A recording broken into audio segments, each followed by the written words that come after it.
Ĉi tiu bildo estas el la aŭtuna katalogo de Comart de 1996, kaj ĝi verdire havas kuriozan historion malantaŭe. Laŭ kion iu ajn povas diri, ĉi tiu estas la sola ekzistanta foto de Kejlio Houstono, kiu malaperis senlasi spuron en la somero de tiu jaro, baldaŭ post translokiĝo kun ŝia familio al la urbo de Glendaro, Kalifornio, tuj ekster Los Angeleso. La Houston familio translokiĝis el Arizona al Kalifornio en majo.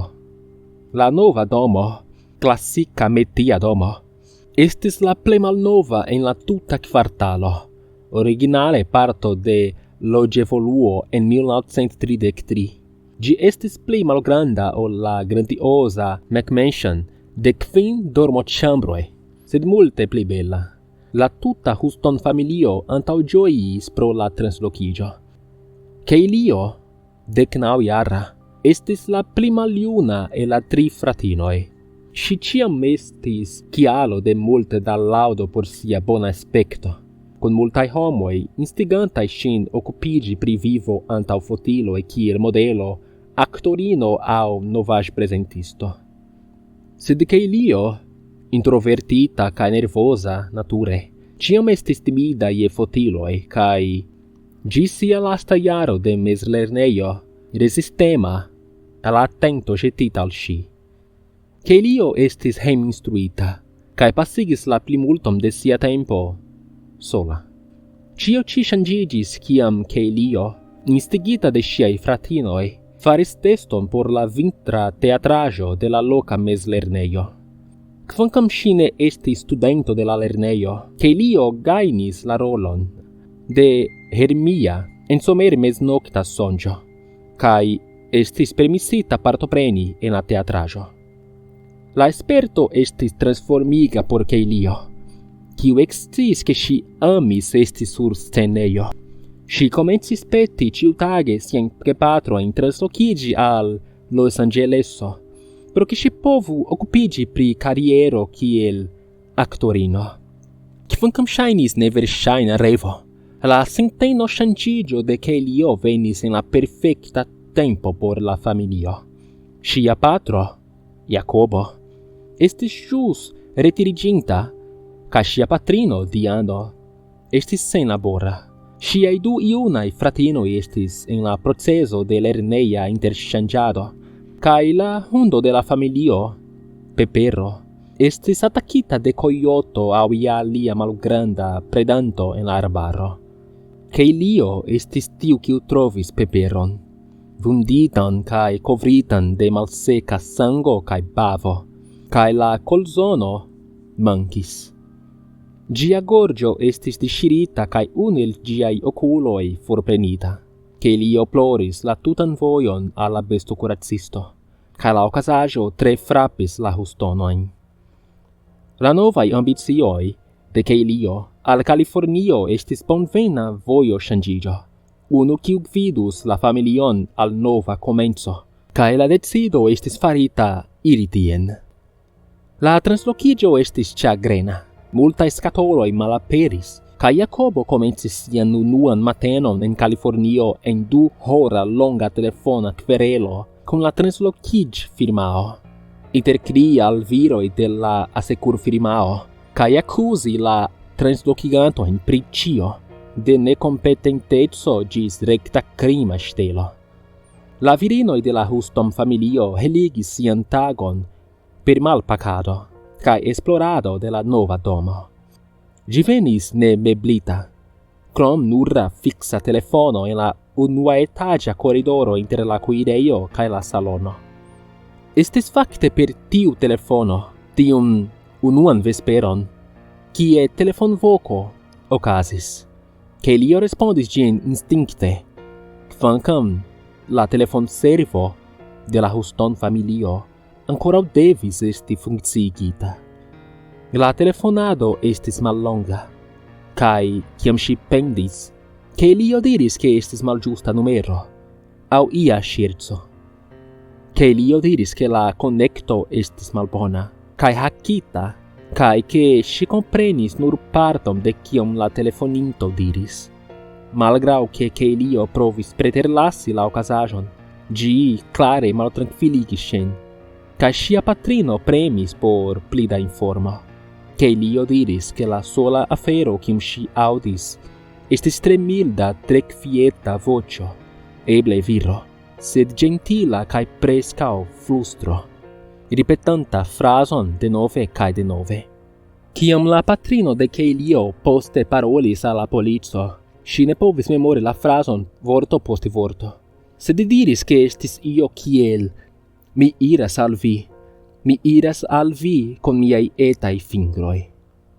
La venontajn semajnojn la hustonaj knabinoj eniris en la lokajn lernejojn, kaj Kelio foriris por renkontiĝi kun multaj komercaj modelagentejoj, kiujn ŝia patrino trovis en la telefonlibro. La plej granda parto estis peco de komerco ofta en Los Angeleso tiutempe, fotografaj studioj kun agentejo aŭ administra brako alfiksita, laboranta rekte kun markoj kaj katalogoj. Kelio faris nuran fotografadon en agentejo nomita Modelfabriko Torio Michaelino. Tie ŝi portis novan adoleskan veston de Comart, cum la kutima ago estanta fotografi plurajn dekduojn da modeloj kaj poste sendi liajn fotojn en grandaj aroj al la distribuisto por ke li prenu kaj elektu. Kelio estis excitita pro la fotografado kaj sentis sin kuraĝigita, rapide amikiĝante kun la aliaj junaj modeloj en la tendoĉambro, planante viziti lokan butikcentron tiuvespere. Diano Hustono, excitita vidi la ĵus trovitan ekstravertitan sintenon de sia filino en ago, permesis al ŝi iri sole, sed fine la timideco de Kelio venkis, kaj ŝi restis hejme, ludante tabuloludojn kun sia familio.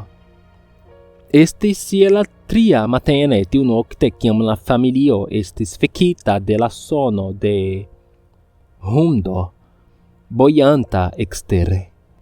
Kiam Jakobo Hustono iris eksteren por kontroli, li trovis malgrandan ruĝan kolzonon, disŝiritan kaj kovitan de sango, lasitan en la alero sub unu el la faldeseĝoj.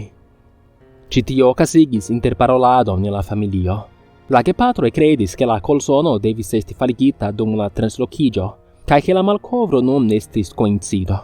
La 2 fratinoj de Kelio, ambaŭ junaj, konjektis ke estis koincido. Sed Kelio estis certa ke tio estis la kolzono de Pepero, la sama kolzono kiu mankis kiam ŝi trovis Peperon monatojn antaŭe.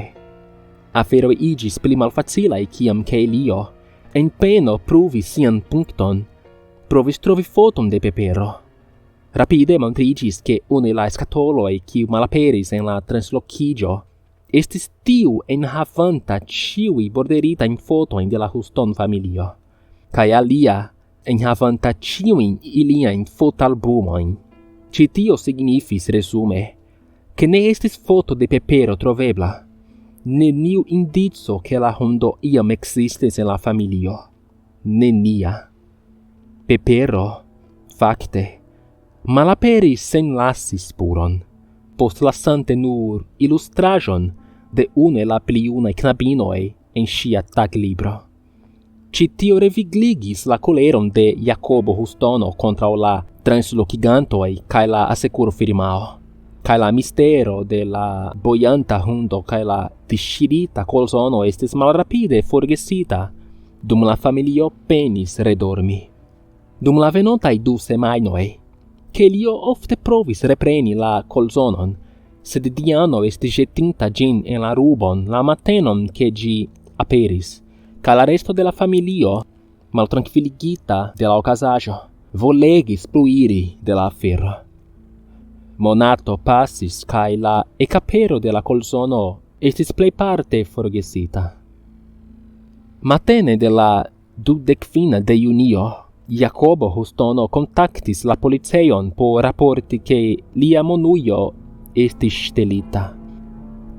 Tiu vespere, hejmenirante de la longe attendita renkontigio kun ŝiaj novaj Los Angelesaj amikoj, Keilio Hustono malaperis kaj estis neniam vidita denove.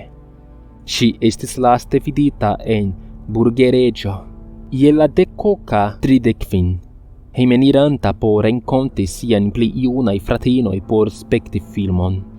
Estas onidiroj de knabino kongrua kun la priskribo de Keilio marŝanta rapide, aspektante malkvieta kaj zorgema, fare de pluraj ĉeestintoj, sed neniu el ili povis konfirmi ke estis ŝi. Fakte, dum klopodoj por konfirmi ĉi tiujn ekvidojn, en la mateno ekde la malapero de Keilio, aferoj montriĝis strangaj.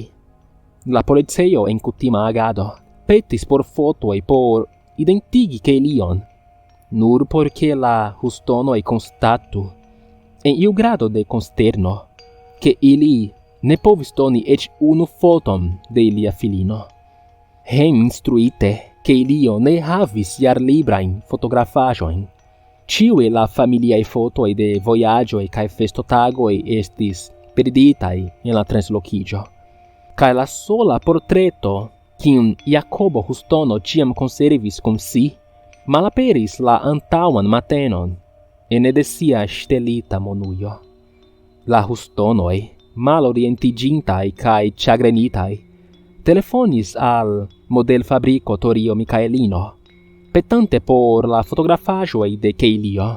Ili estis informitaj je lia granda aflikto, che la negativoi cae solai existantai copiagioi de la fotografagioi estis senditai alla sideio de Comart en Illinoiso dum semainoin antaue, cae estis neniu foto en dosiero.